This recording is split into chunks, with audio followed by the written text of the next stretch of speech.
History didn't just happen, it was shaped by power, greed, and silence. Before we begin, like this video, subscribe, and share this story. Because what you're about to hear is not the version you were taught. Africa was not weak. Africa was not empty. Africa was not waiting to be conquered. So why did the world turn it into the center of slavery? For years, a quiet lie has been repeated, that Africa was backwards, unorganized, easy to take. But that story falls apart the moment you look closer, long before Europe expanded. Africa was home to powerful empires. The Mali Empire controlled vast trade routes and immense wealth. The Songhai Empire had one of the most advanced administrative systems of its time. The Kingdom of Congo had structured governance, diplomacy, even international relations. And the Ethiopian Empire stood strong for generations, resisting foreign domination. This was not a continent of weakness. This was a continent of power. Just not united power. Africa wasn't one nation. It was hundreds of kingdoms, cultures, languages, and identities. And like anywhere else in the world, they fought, territory, resources, power. Now imagine this, instead of facing one united force. Outsiders encountered many separate states.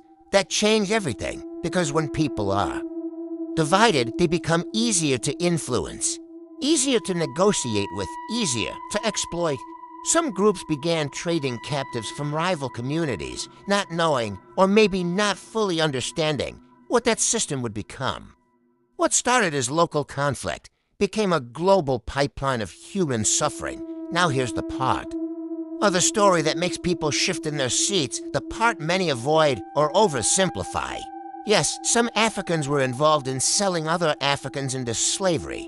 But if you stop there, you miss the truth completely. Because back then, there was no idea of Africans as one people.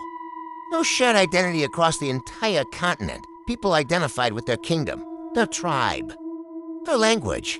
So when war happened, and it often did, captives were not seen as brothers or sisters. They were enemies, outsiders, rivals, and that matters, because it changes how decisions were made. Now understand this is slavery, in a smaller form, already existed in many societies across the world, including Africa. War captives could become servants.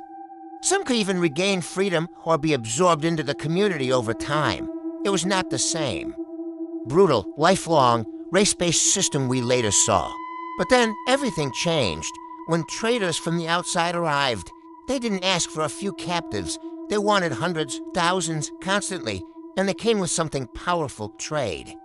Weapons, guns, luxury goods, political alliances, and slowly, human beings became currency. Some leaders began to see this as opportunity, a way to gain power, a way to protect their own people, a way to weaken enemies. So wars began to change, not just for land, not just for power, but for people, for bodies, for trade.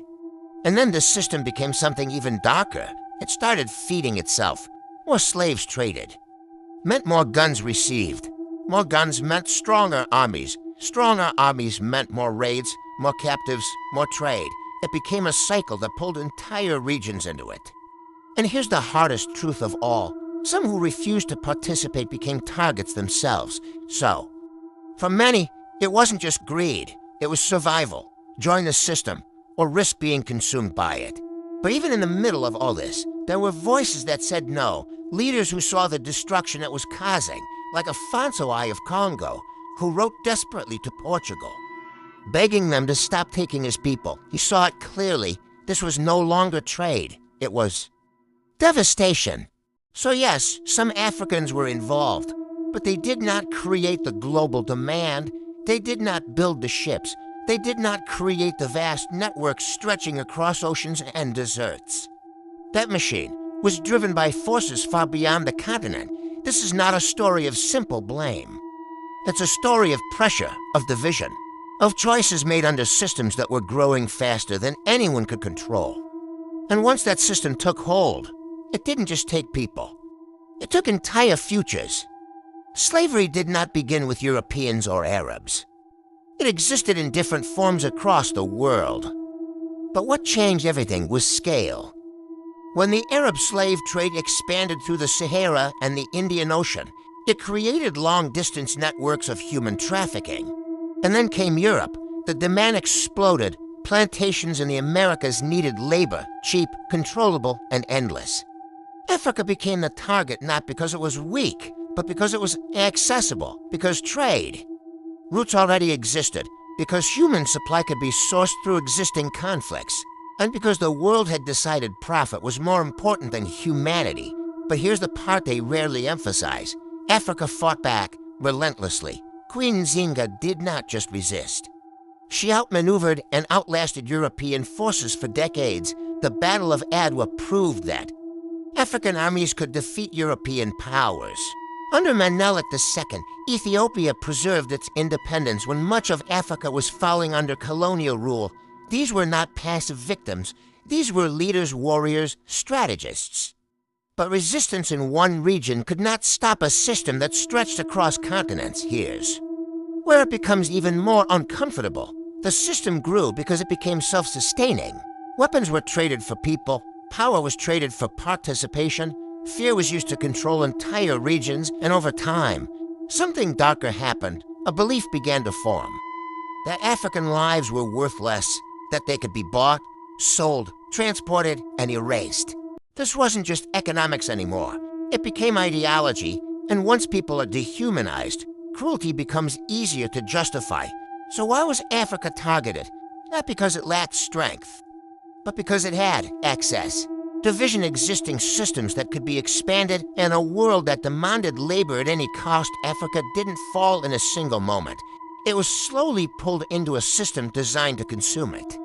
From the north through the Sahara, from the east through the Indian Ocean, from the west across the Atlantic, multiple forces. Same outcome. History is not just about what happened. It's about what we choose to remember and what we choose to ignore. Africa's story is not one of weakness. It is a story of complexity, resistance, betrayal, and survival. And maybe the real question isn't just why Africa was targeted, but why this full story is rarely told. If this opened your eyes, share it. Because some truths don't spread unless we carry them.